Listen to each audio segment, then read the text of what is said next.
Hello students, this is the video of class 8 history third chapter ruling the country side. ठीक है, ये class 8 history का chapter 3 है video ruling the country side.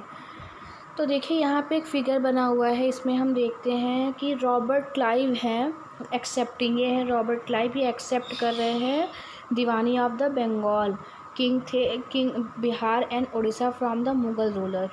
ये Mughal ruler हैं, ये बंगाल बिहार और उड़ीसा की दीवानी इनको सौंप रहे हैं। देखिए पेपर से, ठीक, आइए देखिए कैसे कंपनी दीवान बनी। देखिए on 12 August 1765 the Mughal emperor जो थे ईस्ट इंडिया कंपनी के, वह मतलब कि दीवान के पोस्ट पे आ गया। The actual event most probably took place in Robert Clive स्ट्रेंट, और ये सब कब हुआ? रॉबर्ट क्लाइव जब थे उनके ही उपस्थिति में हुआ था। ठीक है, जैसा कि पेंटिंग में ऊपर दिखाया जा रहा है।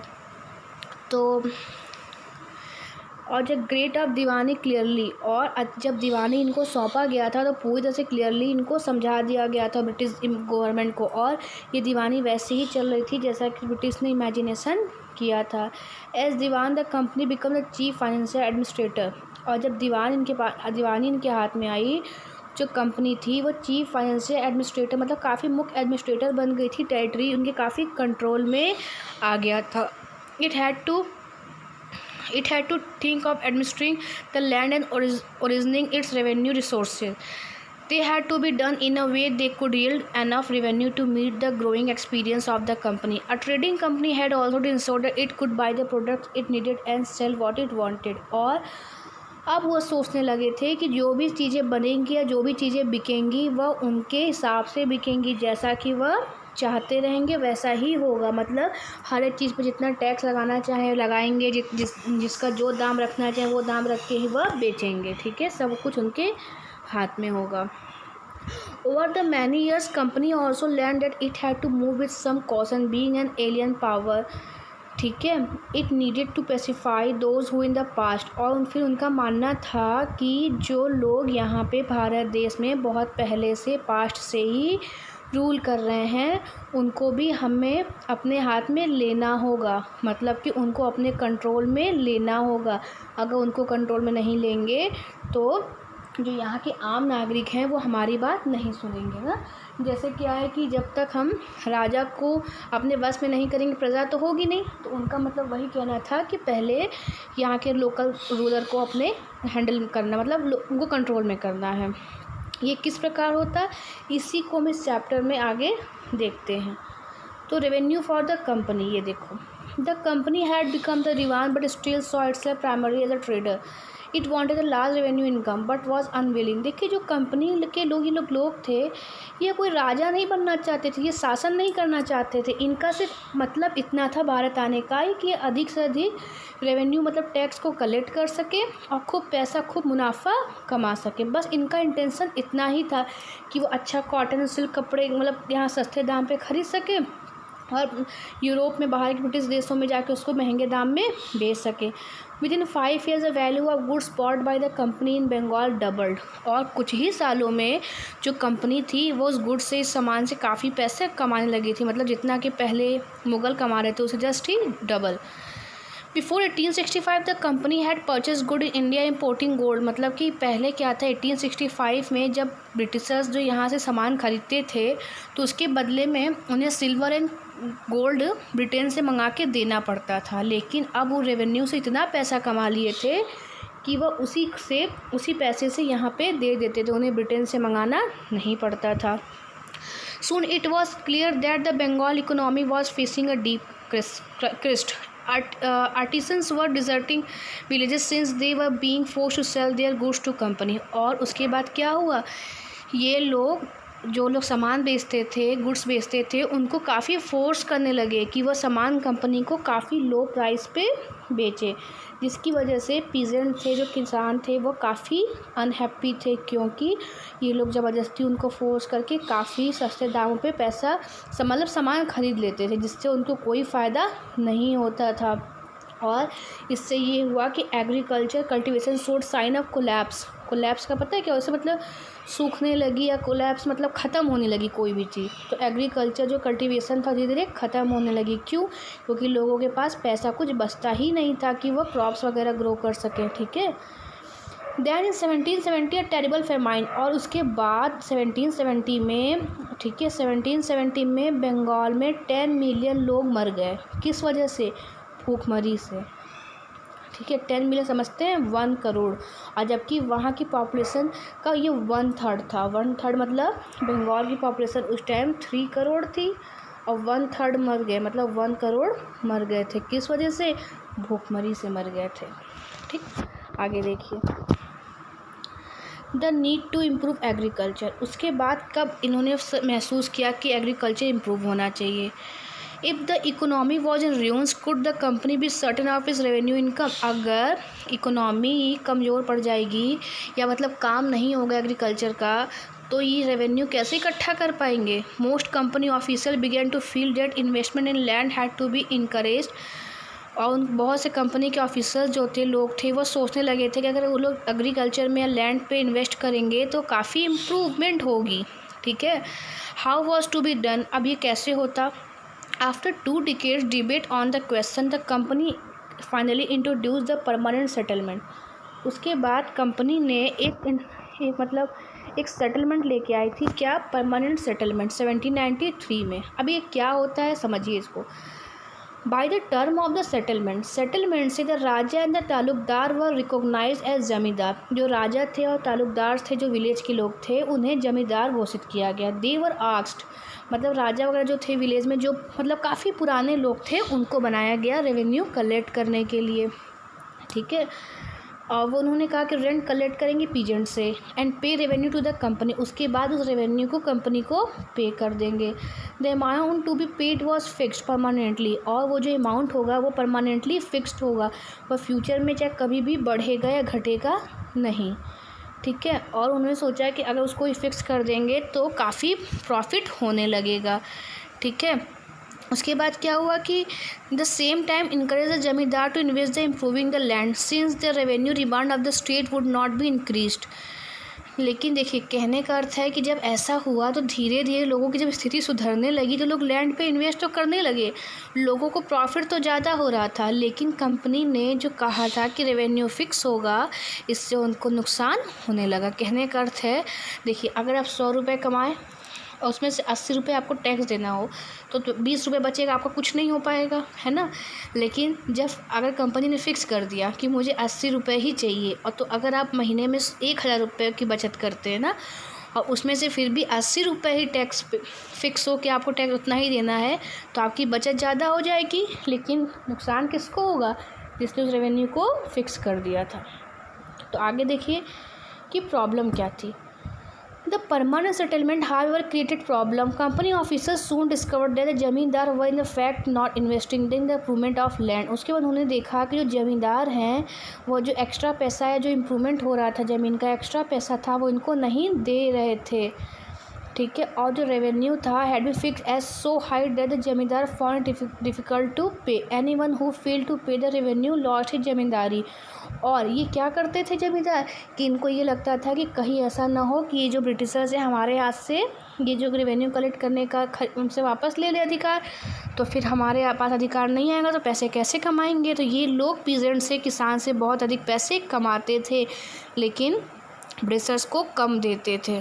और जो जमींदार होता था वो अगर पैसा या नहीं कलेक्ट करता था अच्छे से, रेवेन्यू इनको नहीं देता था, तो वो अपनी ज़मींदारी से लॉस्ट करना मतलब अपनी ज़मींदारी खो देता था। ठीक है। आगे देखिए। By the first decade of the 19th century के फर्स्ट डिकेड में द सिचुएशन चेंज हुआ। The price in the market rose and cultivation slowly expanded. उसके बाद मार्केट में प्राइसेस बढ़ी और कल्टीवेशन काफ़ी एक्सपेंड हो गया। This mean can increase in the income of the जमींदार, इससे जो जमींदारों का इनकम बढ़ गया। ठीक है। लेकिन कंपनी का नहीं बढ़ा। मैंने भी समझाया ना कि जब आप 100 रुपये कमा रहे थे तो 80 रुपये टैक्स थी, तो आपका घाटा हुआ ना। लेकिन अब आप 1000 रुपये कमा के भी 80 रुपये ही टैक्स दे रहे हैं, तो प्रॉफिट आपका हुआ, कंपनी को कोई प्रॉफिट नहीं हो रहा था, क्योंकि इनका जो इन्होंने कह दिया था पहले ही कि ये फिक्स रहेगा।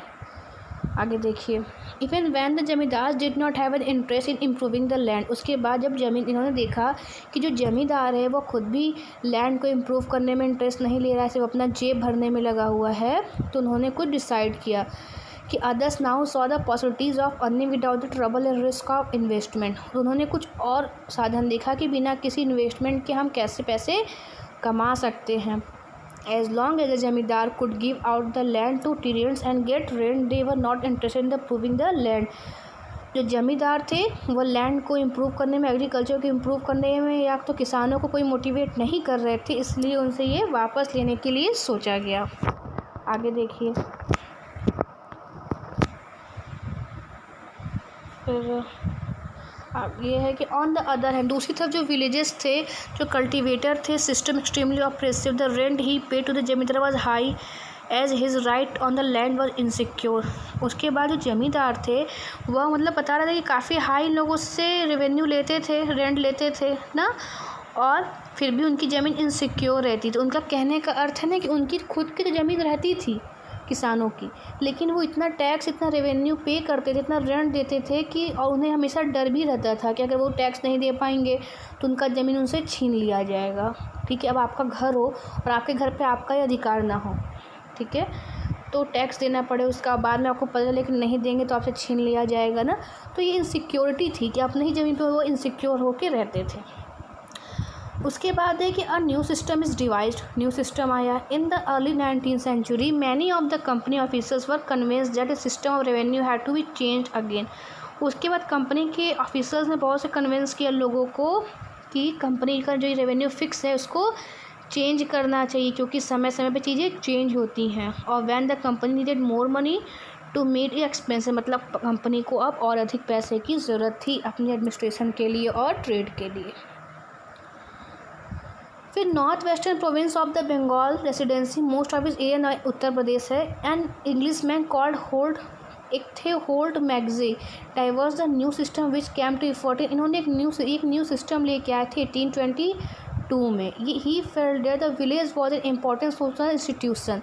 वो कहते थे, उनका मानना था कि जो विलेज होते हैं वो इम्पॉर्टेंट सोशल इंस्टीट्यूशन होते हैं in North Indian society and needed to be preserved. Under his direction, collectors went from village to village inspecting the land. उनके अंडर में उन्होंने राय दिया कि कुछ टीम बनाई जाए और उस टीम के जो लीडर हों या कलेक्टर्स हों वो विलेज टू विलेज जाए, मतलब गांव से गांव जाए, लैंड को इंस्पेक्ट करें, मेज़र करें, रिकॉर्ड करें किसके पास कितनी ज़मीन है, कौन सी ज़मीन कितनी फर्टाइल है।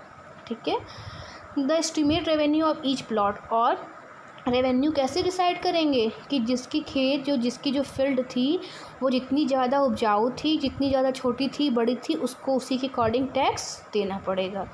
ठीक है, इसी को कहा जाता था महलवारी सेटलमेंट। देखिए, कहने का अर्थ है जैसे कि आपके फील्ड को ये मेज़र करना है इतना बड़ा, तो फिर उस पर फिक्स होती थी कितने बड़े फील्ड पे कितना लगेगा, अभी बहुत बड़ा सा है इस पर कितना लगेगा, ये छोटा है इस पर कितना टैक्स देना होगा, तो फिर वो सब कुछ अलग अलग डिसाइड कर दिए थे। अब देखिए, अब एक नया सिस्टम आया, मुनरो सिस्टम। ये क्या होता है? In the British territories in the south there was a similar move away from the idea of permanent settlement. एक परमानेंट सेटलमेंट की तरह ही था Munro settlement. The new system that as devised came to be known as the ryotwari. Ryotwari क्या था? देखिए, it was tried on a small scale by Captain Alexander Reed in some of the areas that were taken over by the company after the wars with Tipu Sultan. अब ये लोग ऐसे area का देख रेख कर रहे थे, ढूंढ रहे थे जो टीपू सुल्तान के अंदर था। Subsequently develop the Thomas Munro, this system was gradually extend all over South India. उनका पता था कि साउथ इंडिया में टीपू सुल्तान का बहुत चलता था। ठीक है, इसलिए उन्होंने उस जगह को खोजना शुरू किया जो टीपू सुल्तान के अंदर में आता था।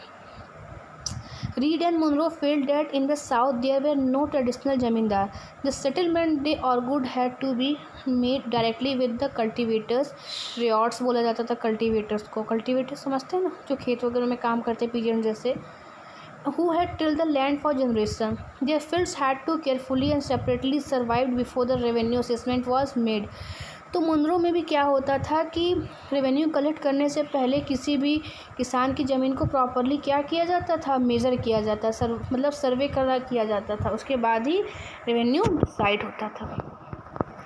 फिर देखिए क्या हुआ, ऑल वॉज नॉट वेल, लेकिन इसके बाद भी सब कुछ ठीक नहीं था। With in a few years after the new system were impose, कुछ समय के बाद जब नया सिस्टम आया तो यह क्लियर हो गया कि driven by the desire to increase the income from land revenue official fix to high, लेकिन फिर भी कुछ लोगों के मतलब इन्होंने सबके लिए छोटे बड़े लैंड के लिए अलग अलग तो रख दिया था, लेकिन फिर भी वो जो था रेवेन्यू काफ़ी हाई था। पीजेंट्स फिर भी अनेबल रहते थे पे करने के लिए। Ryots fled the countryside and villages become desert in many region. Optimistic officers had imagine that the new system would transform to peasant into rich farmers. उनका कहना था कि अब ये जो लोग रेवेन्यू नहीं पे कर पाएंगे छोटे किसान, उनसे लेके बड़े किसानों को ये हैंड ओवर कर देंगे, लेकिन फिर भी ये नहीं हो पाया। कैसे नहीं हो पाया आगे देखिए। तो बेटा ये यहाँ से टॉपिक ना हम लोग नेक्स्ट वीडियो में डिस्कस करेंगे। ओके, नहीं ये बहुत वीडियो लंबी हो जाएगी। So we will discuss the rest topic in next video. Okay, thank you.